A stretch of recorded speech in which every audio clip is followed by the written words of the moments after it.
Boa tarde, pessoal. Mais uma ação em reação pela sua TV Com. Hoje, dia 7 de novembro de 2017. Lembrando que o programa é transmitido todos os dias, às 1h15 e às 23 horas. Pela TV Com, canal 11 da NET para Baixada Santista, também o canal 8 Vivo Fibra. E você pode acompanhar o programa também pela internet, em tempo real.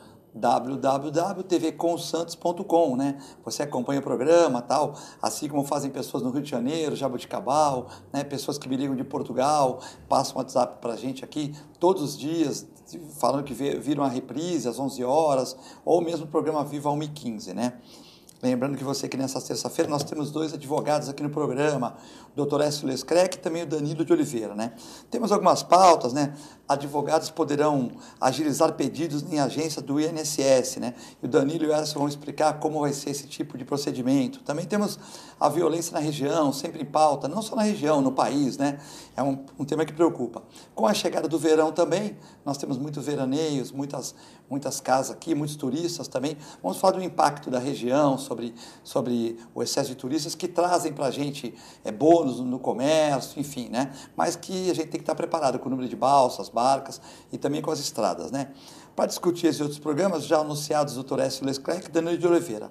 Sem distinção aos convidados, ambos são meus excelentes profissionais, meus amigos, mas como hoje é dia 7, eu começo sempre pela esquerda. Então, Danilo de Oliveira, muito obrigado por atender mais uma vez o pedido aqui da TV Com para a sua participação. Uma boa tarde, Filete, uma boa tarde aos nossos telespectadores. Eu não posso deixar aqui de transmitir essa alegria muito grande, essa honra de hoje dividir o programa com o Dr. Écio, ele que sempre foi para nós, pelo menos para a minha geração, uma das nossas referências. Eu que atuo um pouquinho na área do direito público, com certeza tenho ele como uma grande figura, como um grande modelo a ser seguido. Então eu reconheço aqui publicamente que é um grande prazer estar aqui na bancada com o doutor na tarde de hoje.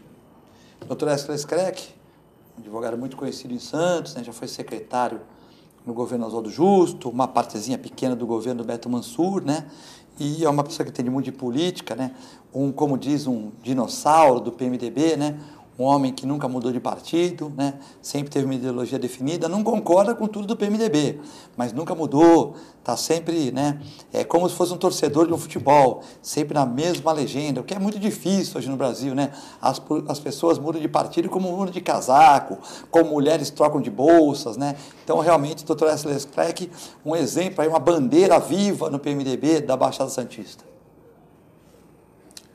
Boa tarde a todos, é um prazer estar aqui de volta a este programa, companhia hoje do advogado Danilo de Oliveira. Fico grato pelas gentis palavras, colocações que nem de longe se aproximam do merecimento que a gente tem, quase 50 anos na advocacia.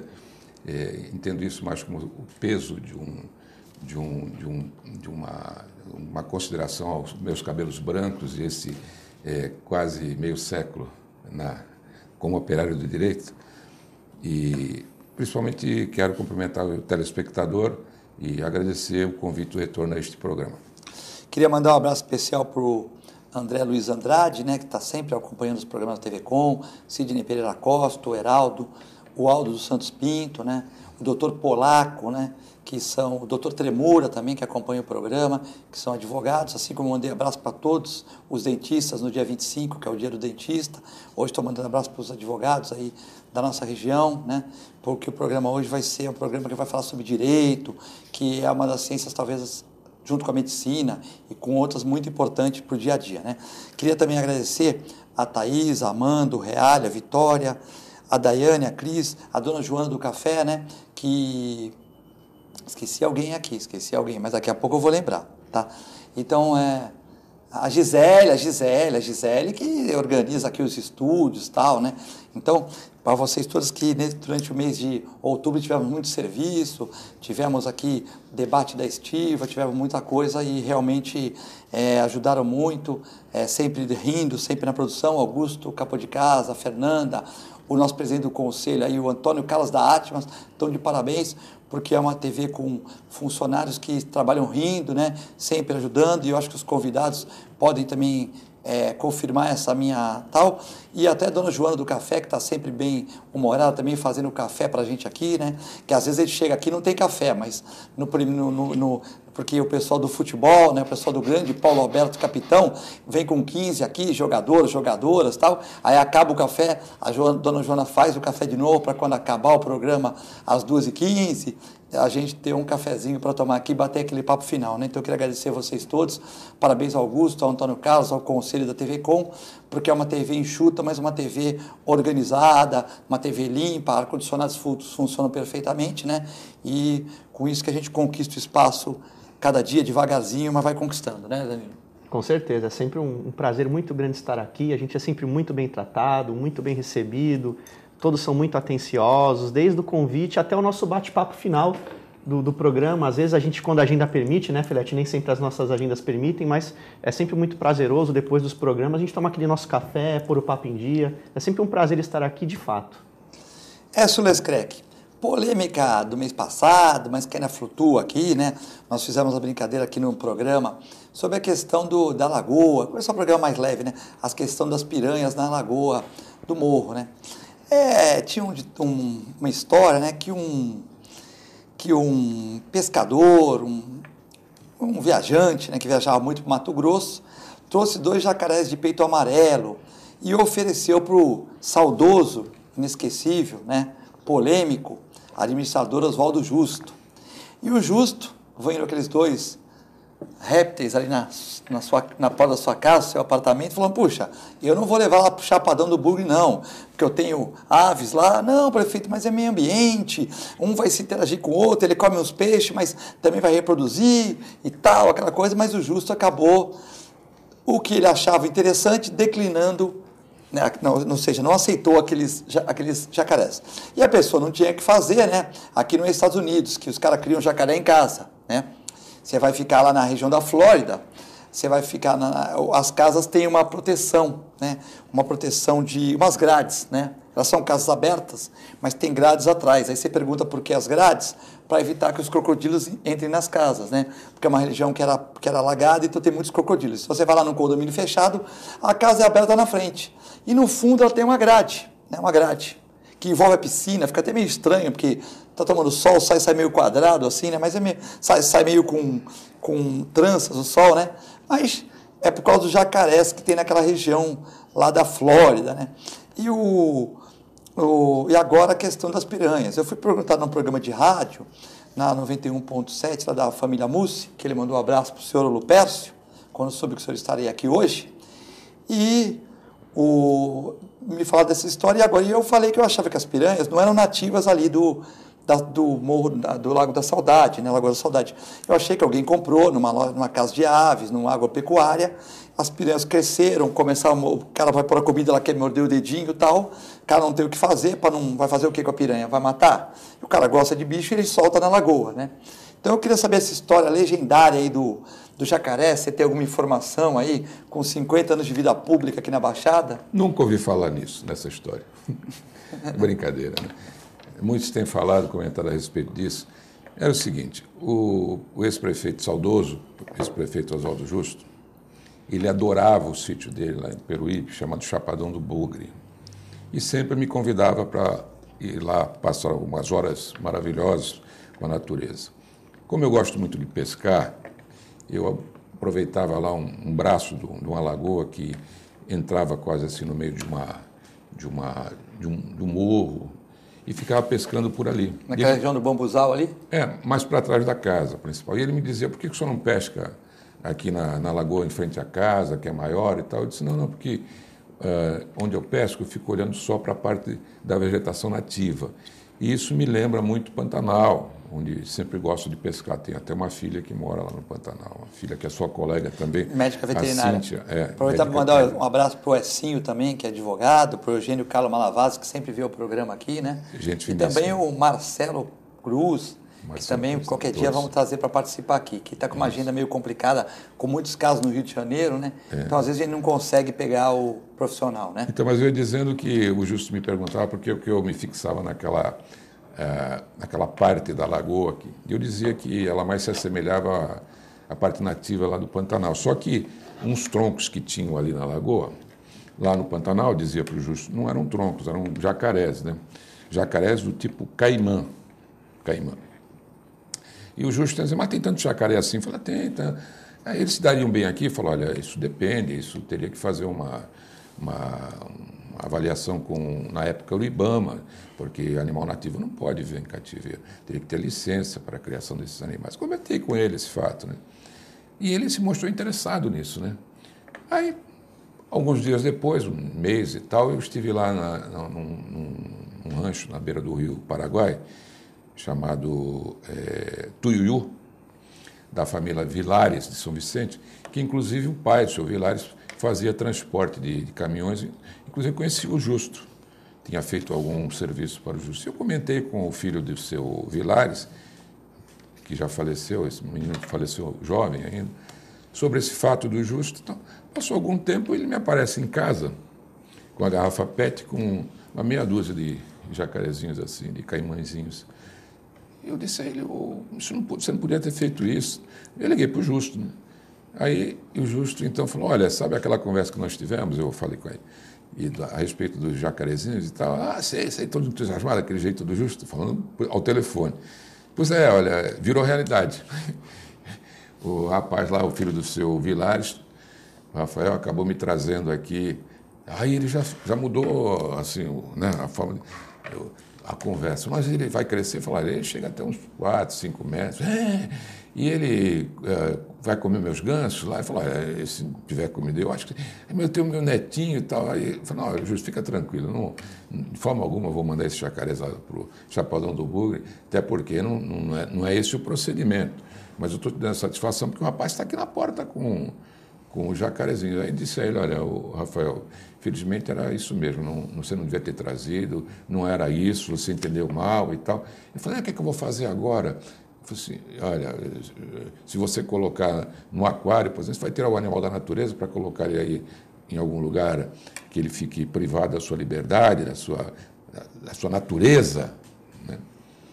E a conversa terminou por ali. Depois de alguns 2, 3 anos, começaram a surgir notícias de que visualizaram, tinham visto jacarés na Lagoa da Saudade, a Lagoa da Nova Sintra, que foi urbanizada na época pelo Justo e tal, quando nós éramos secretários jurídicos do município, e depois também no governo do Beto, como secretário de administração também. Mas eu suponho que não seja a mesma história, porque o jacarés de lá do Pantanal, chamado caimãs, ele tem outro tipo. Você veterinário e reconhecido veterinário em todo o território nacional, sabe muito bem que há uma distinção entre esses jacarés do Pantanal e os jacarés do Papo Amarelo, que eles chamam, que são jacarés aqui do interior de São Paulo e de outros locais, mas não são da mesma espécie. Então, eu suponho que essa questão ficou incorporada porque o ex-vereador Camarosano, que mora, eu não sei se ainda mora lá no Morro da Nova Sintra. Ele tinha uma casa bonita uma lá, casa bonita, emprestava inclusive as pessoas casarem. Ele sempre dizia, quando surgia essa questão do jacaré, ele dizia, foi o doutor Écio que colocou. Quer dizer, impingiram... Uma lenda urbana. Lenda urbana mesmo. Mas a piranha não foi você que colocou lá não, né? A piranha, eu tenho, é uma outra história que nós vamos reservar um outro programa falando sobre isso. Por hora, vamos ficar só nessa, Sim. Porque senão vai ter muito comentário. Muito comentário. Já basta uma lenda urbana, né, doutor? Já basta uma lenda urbana para o programa, né? Para o programa. Bom, advogados podem agilizar pedidos nas agências do INSS, não é isso? Essa questão? Há algum tempo, infelizmente, a advocacia ela vem travando uma queda de braço diária com os servidores do INSS nas agências, tá? Mau atendimento ou dificuldade de relacionamento? Não, ou demora? Há alguns anos, com a suposta modernização do atendimento nas agências, em prol da tal da eficiência administrativa, que o Dr. S. conhece muito bem, criaram-se os atendimentos agendados por telefone, pelo sistema 135, e os atendimentos agendados pela internet. Como se esses agendamentos trouxessem organização e agilidade. Se é verdade que esses agendamentos trouxeram organização, é mentira que eles trouxeram agilidade. A gente tem lido notícias constantes nos jornais e tem ouvido isso nas mídias da cidade, que os agendamentos de benefícios como pensão por morte, aposentadorias por invalidez, que são benefícios que substituem a renda dos segurados ou dos dependentes, têm demorado aí de 6 a 8 meses entre a data do agendamento e a data do protocolo. Resumindo, se a pessoa não tiver uma reserva financeira, muitas vezes o nosso trabalhador não tem, se ele não tiver um amigo, um familiar, pessoas que possam aí se cotizar para auxiliá-la, a pessoa passa necessidade. Tá? A advocacia, desde a década de 90, ela tem pelo seu estatuto a prerrogativa de ir a qualquer órgão ou entidade pública e ser atendido sem agendamento. Havendo um servidor presente, é prerrogativa do advogado ser atendido. Então, o segurado que tem condições de contratar um advogado, ele acaba saindo na frente, acaba tendo essa vantagem. Só que quando o advogado chegava na agência, o servidor não atendia sem agendamento. E aí variava de advogado para advogado, né? Advogados mais combativos acabavam impondo a sua prerrogativa. Advogados menos combativos viravam as costas e não resolviam o problema do cliente. Uns e outros levavam essa demanda para a OAB, né? E a gente está na presidência da Comissão de Direito Previdenciário da OAB de Santos já há uns 4, 5 anos, você sabe disso, Filete. A gente, independentemente da gestão, oposição, situação, a gente se manteve ali procurando sempre trabalhar em prol da classe. Desde a época do Dr. Julião, agora com o Dr. Luiz Fernando, que a gente tem que reconhecer, esteve sempre presente, nos auxiliando e nunca recusou a comprar esse nosso pleito. Mas resumindo a história, isso foi judicializado, tanto pela OAB estadual quanto pela federal, e no dia 26 do mês passado passou a valer uma liminar tem caráter precário e provisório, que exige que as agências do INSS do país todo atendam os advogados sem agendamento. Ou seja, o advogado pega a decisão liminar, coloca embaixo do braço, pega os documentos do cliente, coloca embaixo do outro e vai até a agência para ser atendido no horário de funcionamento, das 7 da manhã até às 5 da tarde. Só que o que a gente entende há muito tempo, né?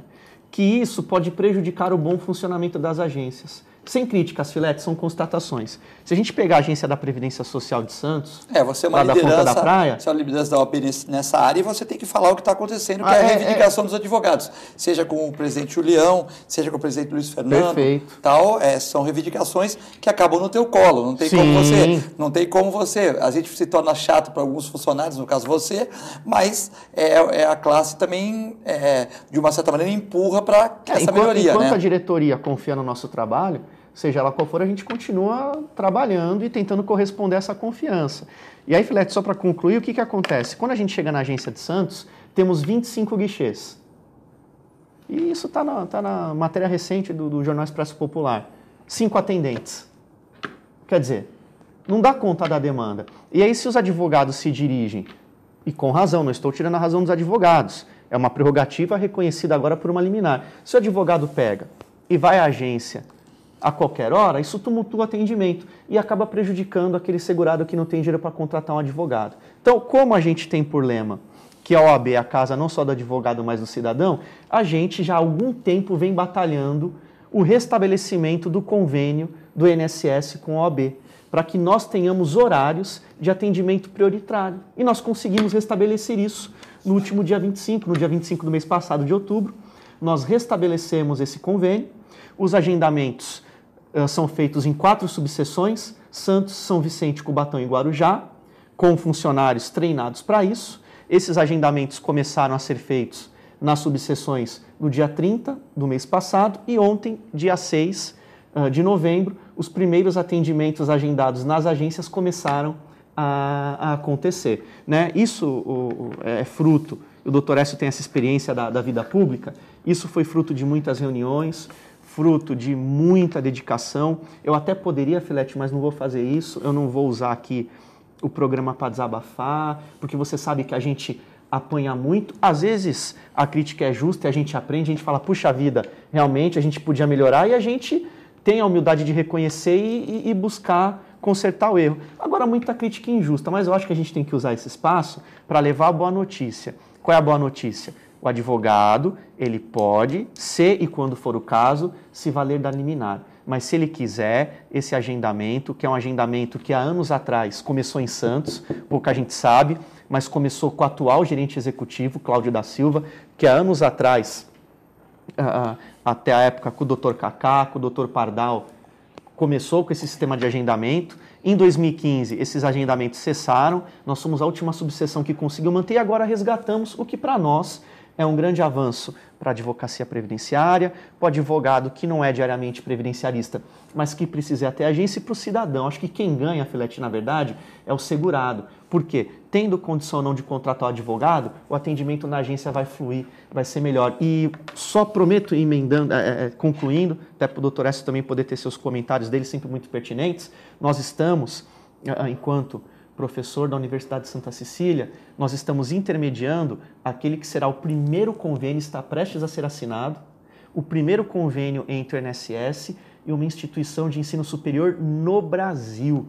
O curso de Direito da Universidade de Santa Cecília irá custear 4 bolsas de 50% para 4 alunos do curso de Direito da Unisanta, que serão recrutados pelo INSS e farão esses atendimentos mais básicos. Ou seja, aqueles servidores mais experientes que podem trabalhar nas concessões de benefícios, nos recursos e nas revisões, serão deslocados para esses setores, e aqueles atendimentos que muitas vezes o segurado pode fazer até sozinho pela internet, esses estagiários serão treinados e estarão ali ensinando esses segurados. Ou seja, Filete, a gente tem, seja como advogado, como professor e como cidadão, posso dizer aqui com toda a humildade, mas sem hipocrisia, que a gente tem trabalhado bastante em prol do atendimento nas agências. Mandar um abraço para o professor Norberto, que é o diretor da Faculdade de Universidade de Santa Cecília, que eu também ministro aula lá. Norberto é o diretor, né? E também é toda a equipe da Unisanta por essa conquista. O Écio vai dar a sua opinião sobre esse avanço, né, para a categoria. Eu não tenho teria muito pouco a acrescentar ao que o doutor Danilo já expôs, até porque ele está par e passo com isso, é uma atitude que ele toma como membro representante da Ordem dos Advogados do Brasil, subseção de Santos, e já deu as informações que são pertinentes do interesse da classe dos advogados, sobretudo na especificidade desses agendamentos. A única questão que me traz alguma preocupação é o seguinte: o advogado é um elemento essencial à justiça. Isso é o nascedouro, digamos, é a célula embrionária do exercício da profissão do advogado. Quando Rui Barbosa foi convidado como paraninfo da turma de 50 anos do Largo de São Francisco, ele estava doentado, não pôde comparecer. Então ele encaminhou o discurso dele chamado Oração aos Moços, através do Reinaldo Porchat, que foi o leitor. Ele começa dizendo que não quis Deus que os 50 anos de consagração ao direito, exatamente no local, no templo do ensino do direito, que é São Paulo, né, ele não pudesse receber o selo da bênção junto com os demais que estariam ali.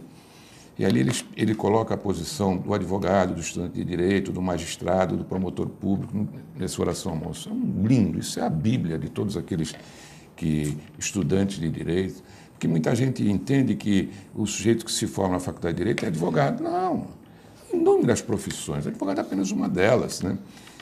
A mim, sem reconhecer a importância que tem todas as outras profissões, mas a mim em particular é o arauto de todas as demais, que defende não só o direito à vida, à liberdade, a condição mínima, a dignidade.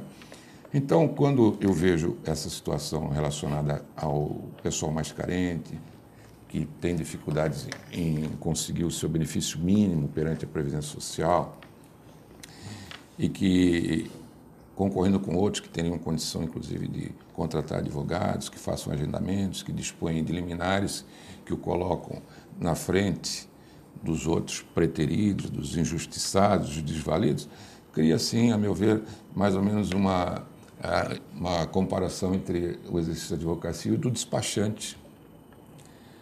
Que o despachante, na verdade, existe para facilitar as manobras da burocracia da administração pública, das administrações. Ou seja, para abrir brechas, conseguir, tem até um relacionamento, digamos, com os funcionários de lá, com facilidades, de várias modalidades de facilidades, quais sejam lícitas e às vezes nem tão lícitas, né, para abreviarem a solução dos seus clientes e representados. Mas, para a classe dos advogados, e aqui muito bem expôs o doutor Danilo, o avanço, essa Cidade de Santos pioneira, como disse o próprio doutor Danilo, nessa conquista, que afinal de contas, sem ele mesmo não quis separar, por exemplo, a crítica daquilo que poderia ser elogio, resolveu apenas priorizar aquilo que seria uma conquista, e fica aqui. Eu também me coloco ao lado dele, entendendo que isso é uma conquista para todos nós. Certo. Bom, lembrando, que eu fiz uma pesquisa, no Brasil tem 1.200 e poucas escolas de direito. Lógico que nem todo mundo que forma é advogado. Eu posso até fazer direito, né? Não acho que com a idade que eu já estou, não vou mais trabalhar, mas eu posso até fazer se eu tiver um dia a tempo, jornalismo, direito à noite, como hobby e também como para saber, porque você tem que, por exemplo, eu hoje converso com advogados de justiça do trabalho, embora não tive muitos casos, mas você tem que saber o que é uma EPI, você tem que saber que as férias tem que pagar 1/3, você tem que saber qual o número de horas dos seus funcionários. No comércio é um tipo de número de horas, na saúde é outro tipo de número.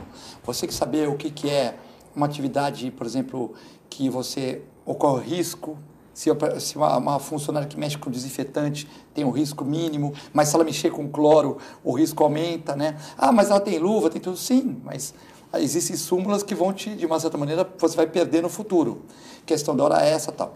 A questão também previdenciária, você tem que entender um pouquinho, porque você tem que perguntar para o Danilo, para o Écio, para as pessoas, porque como é que você vai pagar, quanto que você paga, muito, pouco, como é que vai ser, previdência privada ou não, como é que você vai fazer, se você faz, se você não faz, tem que entender um pouco.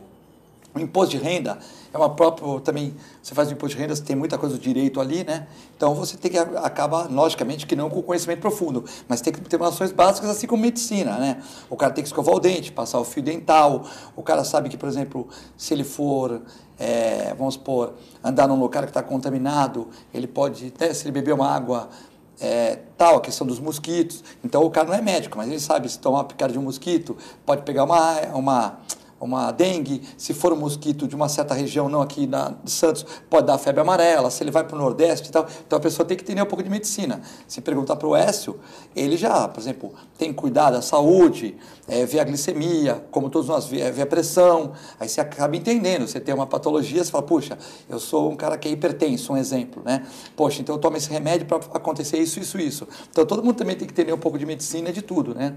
Essa questão é importante. Mas eu estava pesquisando outro dia, nós temos 1.200 e poucas faculdades de direito no Brasil. E no mundo todo, Sorbonne, Portugal, Porto, Estados Unidos, nós temos 1.100. Ou seja, no mundo todo, China, Japão, Estados Unidos, nós temos 1.100 faculdades. E no Brasil nós temos 1.220. Então, ou nós estamos certo, ou o mundo todo está errado, mas alguma coisa está esquisita, né? Não é isso? E o que piora esse cenário, que é um cenário que eu vejo que ele tem, infelizmente, hoje, mais aspectos negativos do que positivos. Esse grande número de cursos jurídicos no Brasil, infelizmente, hoje, ele tem se demonstrado algo negativo. E para piorar, o governo federal, né, por meio do Ministério da Educação, ele está mantendo a chancela dos cursos técnicos na área jurídica, o que para mim é temerário. Para mim é temerário, e aqui sem trocadilho, o que para mim é muito complicado. Eu acho que essa Mas política... o curso técnico ele não vai poder assinar uma petição, não vai poder dar encaminhamento, vai? Então, ele vai poder realizar algumas atividades que seriam, num primeiro momento, exclusivas da advocacia, e eu entendo que isso é muito ruim. O doutor Écio sabe disso, melhor do que eu. O operador do direito, o advogado, eu concordo, para mim ele é o mais completo dos profissionais, porque em que pese a responsabilidade que tem um juiz de decidir a vida das pessoas com a caneta, o promotor que tem que ser combativo em prol da sociedade, o defensor público que trata dos vulneráveis. O delegado, que na verdade é o juiz de instrução, que é o primeiro, Exatamente. deveria ser o juiz de instrução, que deve ter algumas decisões tomadas ali, como nos Estados Unidos, em alguns países. A primeira né? participação do Estado na persecução penal então, é por meio do delegado. Que de repente né? falar, mas delegado, mas se ele colocar uma coisa errada, muda tudo, não é Exatamente, isso? Exatamente. Mas o advogado, ele é o mais completo. Por quê? Porque ele lida com o cliente, ele lida com pessoas, muitas vezes ele faz o papel de psicólogo, como o veterinário faz com o dono do animal, com o proprietário do animal, do pet. A gente faz com a pessoa que ninguém nos procura, Filete, para trazer uma alegria. As pessoas nos procuram com problemas de diversas ordens, saúde, vida, contrato, residência, enfim. Então a gente tem esse papel de psicólogo, entender o ser humano, a gente tem que conhecer o direito, a gente tem que conhecer jurisprudência, o cenário local, como que os juízes naquela comarca ou subseção têm se posicionado, a jurisprudência do tribunal, dos tribunais superiores. A gente tem que entender de administração, porque a gente administra o escritório, a gente administra o problema dos clientes, tem a parte financeira, ou seja, o profissional do direito, ele é um profissional que tem que ser completo, sem contar que, por exemplo, chega um caso da área médica. Eu não sou médico de formação, mas eu tenho que buscar o conhecimento, eu tenho que correr atrás dessas informações da área médica, da área veterinária. Chega lá um caso sobre construção civil, eu não sou engenheiro, eu tenho que buscar essa formação. Então, para mim, o profissional advogado do direito, ele tem que ser o profissional mais completo possível, né? E então, não basta a gente ter um grande número de cursos, não basta, muito pelo contrário, é prejudicial a gente ter o curso técnico, quando, na verdade, o que é necessário é que o advogado, ele sempre é um estudante, não é, doutor Écio? Nós somos eternos aprendizes, essa que é a verdade. Eu vou ter que chamar um break, depois eu volto com o doutor Écio para ele opinar sobre essa questão, né? É muito rápido, já voltamos.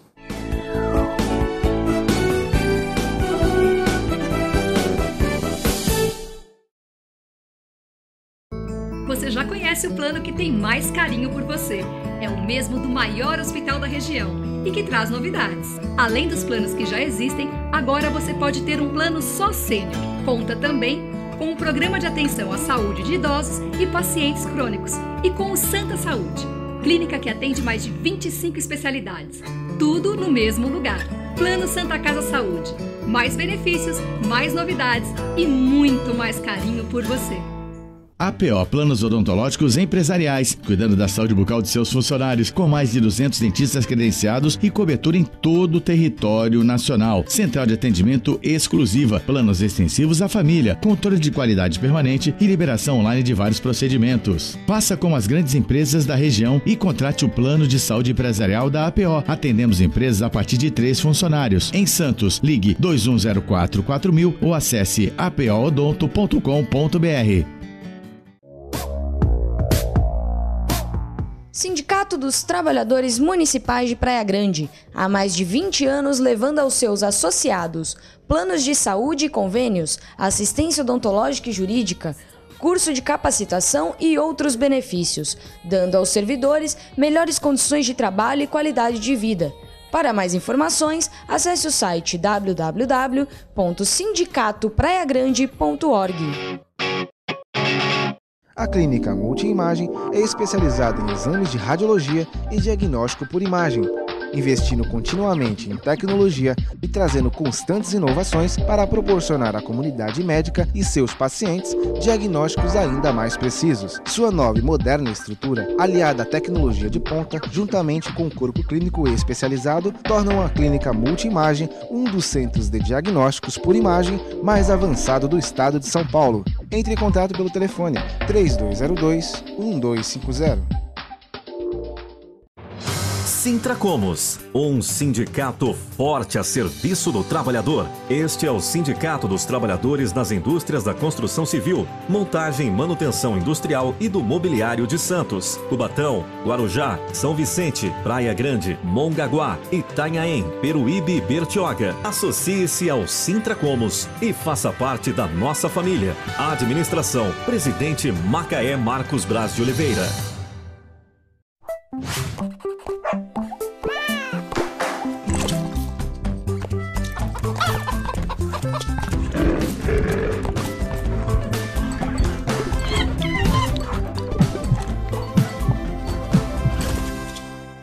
Olá pessoal, hoje vou falar para vocês que gostam de animais, que querem se inserir no mercado pet. Curso de auxiliar de veterinária da Clínica Filete. Aulas noturnas, terças e quintas, das 20 às 21h30. Salas climatizadas, totalmente apostilado.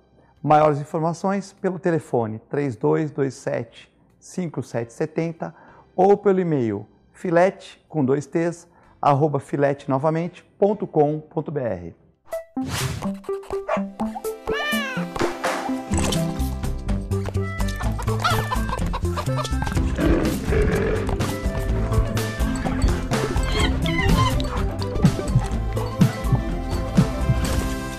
A melhor programação RVD.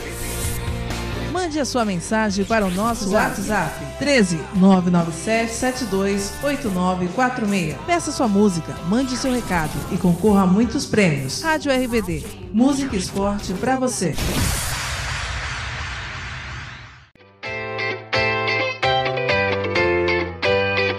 Quer ganhar uma bolsa de estudos da USA International? Fazer inglês sem pagar nada por um ano? Participe do sorteio no programa Ação e Reação, através do telefone 13 2138 4677. E responda qual a melhor escola de idiomas e intercâmbio que vai dar uma bolsa 100% de um ano para você. Mas atenção, somente quem participar durante o programa pelo telefone 13 2138 4677. Você não pode perder essa oportunidade. Uma promoção USA International.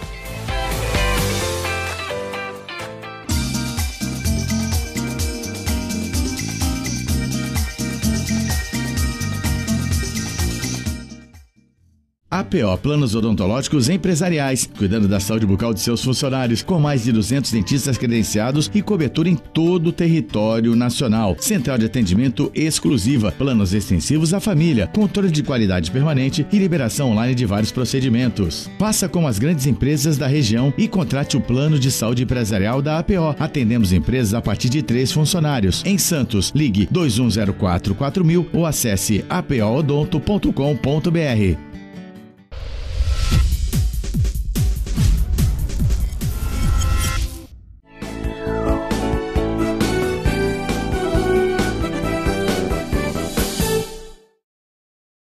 Estamos de volta na Ação e Reação, hoje é 7 de novembro de 2017, terça-feira, né?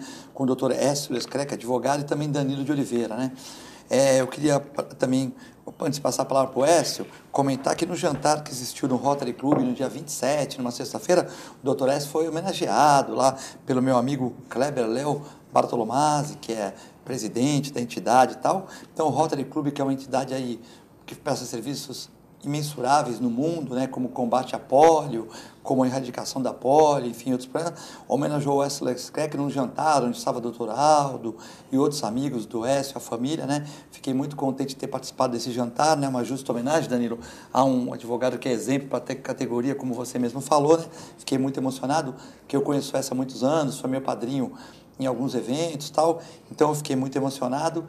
Não tive a oportunidade de relatar esse fato antes, porque eu sabia que ele ia vir aqui no programa, né? E queria parabenizar o Écio, ele contasse um pouco como é que foi essa homenagem, como é que você sentiu, e depois você falasse do problema do excesso de faculdades de direito no nosso país. O Rotary Club Santos Gonzaga, presidido pelo Kleber Léo Bartolomazzi, ele foi registrado como Dr. Lomazzi, mas ele fez uma digressão da sua árvore genealógica e achou que o nome original dele lá na Itália seria Bartolomazzi. Então, mas é que ele sempre, até inclusive ele tem parentes que são da área do meio esportivo, eles são Bartolomazzi. São Bartolomazzi. Ele é o Bartolomazzi, mas isso é ele que diz que é, né? A gente respeita.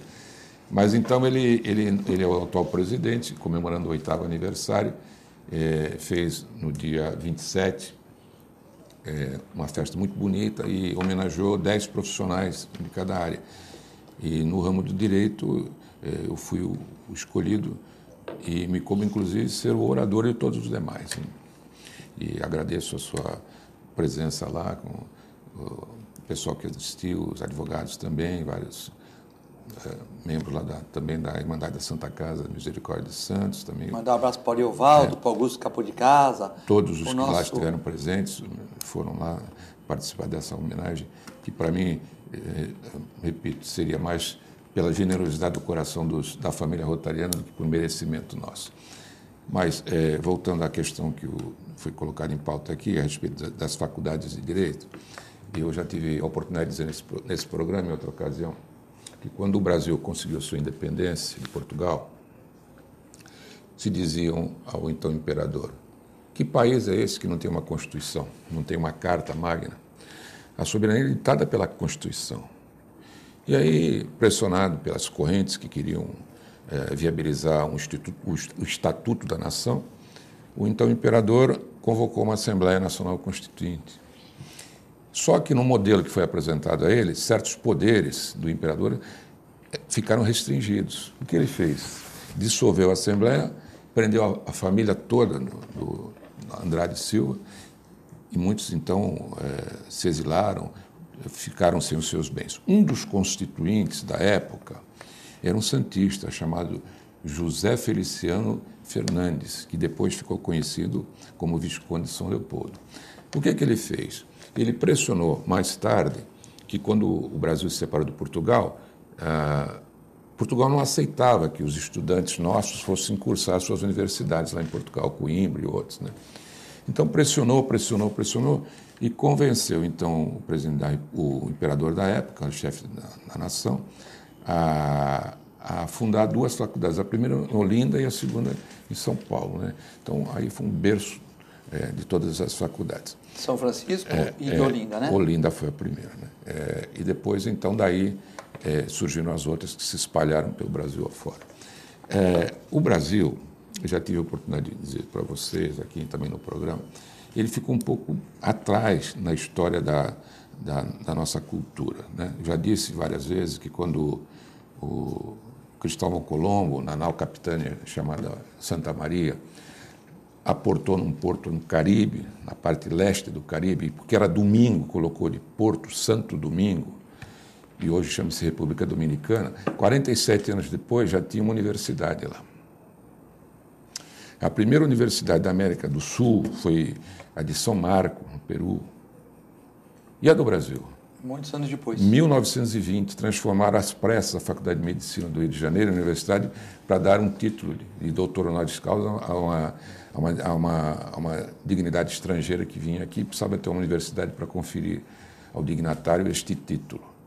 400 anos depois. 400. Imagina. No Peru, a primeira, né? A primeira foi na América Latina, aqui foi na América do Sul, foi a de São Marco. Também, como ela tinha muita influência da igreja, todas tinham o nome de santo, né? Mas então, isso eu já falei isso outras vezes. Então, o que aconteceu? A meu ver, já disse isso também em outros programas, assim como os princípios de higiene, princípios elementares de medicina, princípios de economia, princípios básicos de contabilidade, princípios de educação física e tal, deviam ser ministrados com cadeiras cativas em todos os cursos. Também direito deveria ser incorporado, não como faculdade de direito, mas como noções básicas. Como é que você vive num grande condomínio, que é a nação, e não conhece a convenção do seu condomínio? Esse é o projeto da professora Rosilma Rodan, que esteve aqui no programa. Eu já venho falando isso há muito tempo. Você também sempre falou. Quando a OAB me designou, junto com o doutor Reginaldo Ferreira Lima e o doutor Luiz Lopes, já falecido, para apresentar emendas à reforma da nossa Constituição Estadual, na sequência da Constituição de 88, a minha tese era esta. Eu, quando me apresentei para apresentar a minha proposta de alteração, seria essa, que fosse ministrado em todos os cursos, não tem a língua portuguesa, devia ensinar até nas faculdades, continuar com a língua, porque a nossa língua portuguesa, que é a última flor do laço, inculte e bela, que é um tempo esplendor e sepultura, como diz o grande Olavo Bilac, não é um patrimônio das pessoas que apenas mitigam, que se filiam, que cursam, né, letras. Ao contrário, né, a língua é o patrimônio da nação, é o patrimônio de um povo, a identidade de um povo. Então, devia ser ministrado em todas, até em curso de extensão universitária, até em PhD, em qualquer área, como também princípios de direito, porque é impossível você viver numa sociedade tão complexa, tão difusa, né, de direitos difusos, né, sem ter noção básica do mínimo que seja a sua participação naquele meio. naquele meio social, que é tão dinâmico, muda a qualquer tempo. Então, eu vejo, por exemplo, uma pessoa vendo a televisão, vendo juízes, desembargadores, ministros da Justiça, ministros dos tribunais superiores, tendo conflito na interpretação de normas jurídicas. Imagina um cidadão do povo, como se não tiver um mínimo, ele vai interpretar que está tudo errado. Não é que está tudo errado, que as normas são realmente colidem entre si, na interpretação de cada um. Essa é a primeira questão. A segunda questão, em relação às universidades, é porque, de fato, houve uma proliferação de faculdades que não devia ter acontecido. Isso que aconteceu resultou, assim, digamos que o ensino ficou, assim, meio que diminuído na sua qualidade. A minha turma, de 1970, foi a última turma que estava dispensada do exame da OAB. Mas eu fiz o exame da OAB, para saber se o que eu tinha aprendido na faculdade tinha valido uma coisa. E passei. Não precisava, bastava entrar com mandado de segurança, que como a minha turma era de 70, eu estaria liberado. Quantos da sua turma fizeram essa prova? Não, da minha turma só eu. Depois, eu fiquei 10 anos na equipe de examinadores da OAB, né? Em direito civil e também em direito trabalhista, né? E lá, pela OAB mais antiga, quem presidia a minha banca era o Dr. Lauro Soto, na Direito Civil. E quem presidia a banca de Direito do Trabalho naquela época era o Dr. Riscala Abdala Elias, pela antiguidade. Depois o Riscala faleceu, eu passei a comandar, então, a presidência do exame da OAB. Na parte trabalhista? Na parte trabalhista. Do civil não fiquei mais... eu tinha meu OAB, era bem mais recente.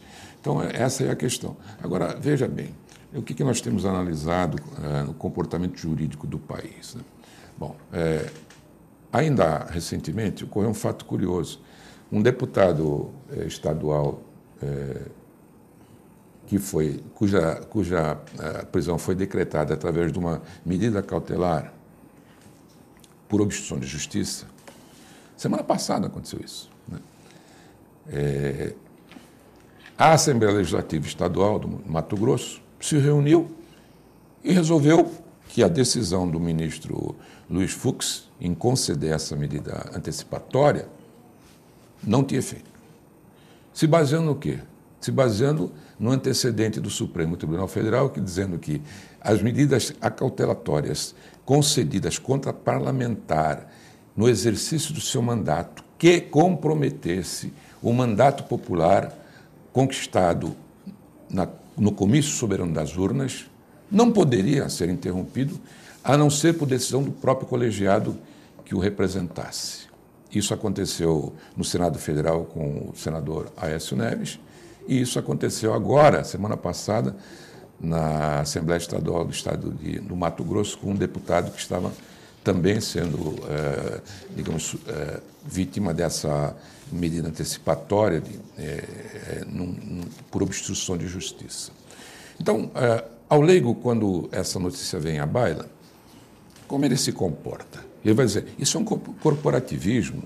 Então, a Assembleia Legislativa está descumprindo uma decisão do Supremo Tribunal Federal. Não se trata bem de uma decisão do Supremo Tribunal Federal. É uma decisão de um ministro, numa decisão pessoal dele, unilateral, cuja a representatividade se limita à sua própria jurisdição. Ao passo que a Assembleia Legislativa, ou o Senado da República, é uma instituição colegiada, cujos seus membros são democraticamente eleitos pelo voto popular. Na minha tese, que levantei na época em que tentamos recuperar a autonomia da cidade de Santos, andávamos nos movimentos para que houvesse uma celeridade nesse procedimento, porque ele era atravancado, né? Então, o presidente da República, o general Figueiredo, foi a Cleveland operar o coração e ficou o vice, que era o Aureliano Chaves. Aureliano Chaves, então, para marcar a sua posição no presidente em exercício, ele que era um civil, ex-governador de Minas Gerais, ex-senador eleito pelo povo, Então, devolveu a autonomia para Santos através de um decreto. O que aconteceu? Os partidos políticos aqui em Santos correram, marcaram a sua convenção e tal. E, bom, de repente volta o general Figueiredo, de Cleveland, né, e revoga. E os partidos já tinham feito convenção, tem um candidato na rua, está todo mundo correndo e tal. Aí o Justo fazia parte de uma das sublegendas. Aliás, a última eleição que houve sublegenda para cargo majoritário foi a do prefeito Oswaldo Justo. Aí era o cargo majoritário, como é que era a sublegenda? Então, cada partido podia apresentar até 3 candidatos. Essa foi a última eleição no Brasil em que um cargo executivo pudesse ser objeto de uma eleição com sublegenda. Então, na sublegenda do PMDB era o Justo e o Esmeraldo Tarquino Soares de Campos, que na verdade não era o Esmeraldo, era a dona Alda. Quando houve a mudança do calendário eleitoral, que passou a ser o Esmeraldo Neto, não, o Esmeraldo Tarquino já tinha falecido. A segunda sublegenda era do deputado Rubens Lara, tendo como vice o Nelson Fabiano Sobrinho, e a terceira sublegenda do PMDB era o Castilho Salvador e o ex-vereador Para que 3 sublegendas? Adelino. Para quê? Para sentir e pôr na hora uma? Porque qual a vantagem disso? Não, a vantagem é que a somatória das sublegendas dava mais votos para o partido, então a eleição ocorreria dentro do próprio partido, independente dos outros. Sim, sim. Mas aí só sairia uma chapa, é evidente, né? Não, naquela foi a última eleição. Então, mas como é que funcionava isso para o público mais jovem entender? O sujeito ia lá e votava. Nos 6 nomes? Não, votava num deles. Tá. Mas a somatória para a eleição era computada os votos dos 3. Screc Filete, Danilo e Aldo Santos Pinto essa foi a última eleição. Tá, aí você votava, todo mundo que votou no PMDB, aquele grupo ia para lá. Aí falou, bom, o PMDB ganhou a eleição, mas o Danilo com o Aldo Santos Pinto tiveram mais votos, são os prefeitos. Não, é que quem ganha era a legenda. E o mais votado da legenda é quem seria eleito. Se tivesse a chapa ABC. Mas foi a última eleição. Outro dia nós estávamos conversando. Interessante, né? Mas foi a última. Outro dia nós estávamos num barzinho, eu já falei isso. Estávamos discutindo política e tal, aqueles que acham que entendem política e tal. Todo mundo entende política, né? Então estava lá, falando, batendo, e eu quietinho lá do lado, falando, não, por favor, dê sua opinião. Eu falei, eu só vou fazer uma pergunta para vocês. Você já me contou isso aqui? Você sabe quem foi Carlos Luiz? Não sabe. Sabe que, por exemplo, sabe quem foi o Barbosa? Sabe? Sabe quem foi 3 vezes candidato a presidente da República e perdeu as 3 eleições? Não. Você sabe, por exemplo, que a última sublegenda existente por causa foi em Santos? Não sei. Sabe que o vice-prefeito mais votado que o prefeito aqui, quando a eleição era separada, foi o Arthur Rivot, foi em Santos, e por causa dele perdeu a cadeira, ele perdeu a sala, e quem devolveu a sala para o vice eleito fui eu, com o Esmeraldo Tarquini, filho, neto, né, quando o Justo foi prefeito. Ele perdeu para o Silmeira, né? Bom, então, eu acho que nós não estamos assim na mesma condição de discutir política. Não querendo me vangloriar em nada, porque, como você disse, eu sou um jurássico, né, para não dizer dinossauro. Né? Não, mas jurássico é o termo carinhoso que a gente usa com as pessoas que estão mais experiente. Mas jurássico é um termo Então eu acho que, infelizmente, não está assim. Vamos discutir futebol, essas coisas. Mas eu estava dizendo o seguinte, quando houve a luta pela tomada da autonomia, nós estávamos num debate entre os candidatos, então, lá na Associação dos Engenheiros. Aí saiu publicado no Oficial. E eu era advogado do partido. E o Lupércio Mussi também. Né? Então, nós pegamos o carro e fomos a São Paulo. Chegamos lá no tribunal, com a representação e tal, lá no Tribunal Regional Eleitoral de São Paulo. Aí, no protocolo, eu falei, não, eu quero falar com o presidente do Tribunal Desembargador. Fomos lá, doutor, nós somos isso. Que beleza, vai ter eleição lá, aquela festa pra gente. Era a primeira eleição, é a única eleição no hemisfério sul do mundo. Não tinha eleição, né? Só em Santos.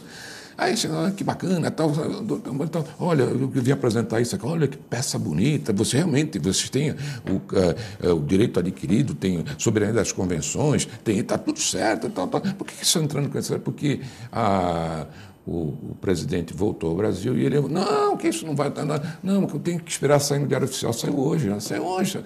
Aí mandou buscar na Secretaria do Tribunal Regional Eleitoral o Diário Oficial. E quando ele pegou o Diário Oficial, já não era mais direito adquirido, não era soberania das convenções, não era mais nada, deu tudo. Então, veja você o que é a vida do advogado, né? Quer dizer, imagina eu cercado assim por uma condição muito mais favorável que os outros. Imagina os coitadinhos advogados que ficam pululando nos balcões da Justiça do Trabalho, das delegacias de polícia de madrugada, né? Há juízes, poucos juízes que eu conheci nesses quase 50 anos, né? Mas pouquíssimo mesmo, que eles pensam que são Deus. A maioria não, é gente extremamente afável e tal. E os desembargadores, eles não pensam que Deus. Eles têm certeza que são. Então é complicado para burro, muito complicado para o advogado, né, trabalhar nessas. Né, não estou falando com aqueles advogados famosos que falam com o juiz por telefone, que vão almoçar com ele. Não. São egressos da magistratura aposentados que vão emprestar o nome assim, ou do Ministério. Não, eu digo aquela legião de incógnitos advogados aí, saídos da faculdade, que tenham um aparelho eletrônico para conduzir os seus processos, que se vale ainda de máquinas de escrever antigas, de livros encebados pela mão do tempo, recuperados de bibliotecas de colegas já falecidos, que a família não sabia o que fazer com aquilo. Esses sim, que são os verdadeiros, esses que encaram o cliente de frente, o problema social que vem com ele, e carregam a cruz. Esses é que são os verdadeiros advogados, que eu reconheço. Danilo, temos pouco tempo para acabar o programa, né? Se você pode opinar nessa questão do direito, da faculdade, você já comentou também, né? Queria falar um pouco do barulho da nossa região, né? Temos um minuto aqui para comentar. Muitas pessoas reclamando de barulho, né? Motos, carros. Queria saber a sua opinião, né? Até um jornal aqui o Jornal da Orla, né? Publicou, através do seu editor Edson Capriccieri, né? O Marcos, também o subeditor, né? Quer dizer, e a questão num Porsche que anda no Canal 3, a questão de motos de escapamento aberto, que perturbam principalmente as avenidas de Santos, Zona Noroeste, enfim, a cidade. Essa é uma das questões que a gente estuda no próprio direito, que ela é uma questão que pode até ser um pouco filosófica, né? Que é aquela questão da dificuldade em estabelecer o convívio entre o individual e o coletivo, né? A questão da liberdade individual e do convívio solidário e fraterno, né? Eu até, quando comento esse assunto com os alunos, eu lembro aqui do lema do município de Santos, né, Terra da Liberdade e da Caridade, e que, na verdade, existe uma tensão, é natural, né, Filete? Quando a gente tem que conciliar os nossos interesses com os interesses coletivos, o doutor Écio colocou muito bem, a convivência em condomínio, ela passa por isso, né? Acho que é uma questão de educação mesmo, a gente precisa desenvolver isso, trabalhar essa questão de que nós temos uma liberdade, só que eu preciso respeitar também o meu próximo. E a questão do barulho em Santos passa muito, em resumo, por essa questão cultural, essa questão da educação. E só para realmente finalizar, doutor S, inspirado pelas suas belas e experientes palavras, a gente vai conseguir, gravem o dia de hoje, 7 de novembro, a gente vai conseguir trazer uma junta de recursos administrativos para Santos, um pleito que nós já iniciamos. Isso vai melhorar muito a vida do nosso segurado, tanto daquele que pode como aquele que não pode contar com advogado. Gravem o dia de hoje. Bom, chegamos ao final do nosso programa, né? Mandar um abraço para o Pércio Mussi, Cláudio Mussi, que sempre quando eu vou nas rádios lá, ele manda um abraço para o Écio, comentou do jacaré. Uma história um pouco diferente da que o Écio contou aqui, com um pouco mais puxa um pouquinho para cá, puxa um pouquinho para lá, como toda a lenda urbana, né? Um já fala que o jacaré é de papo amarelo, outro já fala que não é um jacaré tão agressivo, mas as coisas vão se multiplicando. Isso que é bacana da cidade, quando a gente vai ficando mais velho, tem aquela parte mas você tem mais experiência, você tem mais condição de relacionamento, você já não leva os problemas de uma forma tão brusca, né? Embora eles existam todos os dias, e a gente está aqui para superá-los, né? Queria parabenizar o Écio Lescrec pela justa homenagem do Rotary Club, né? Através do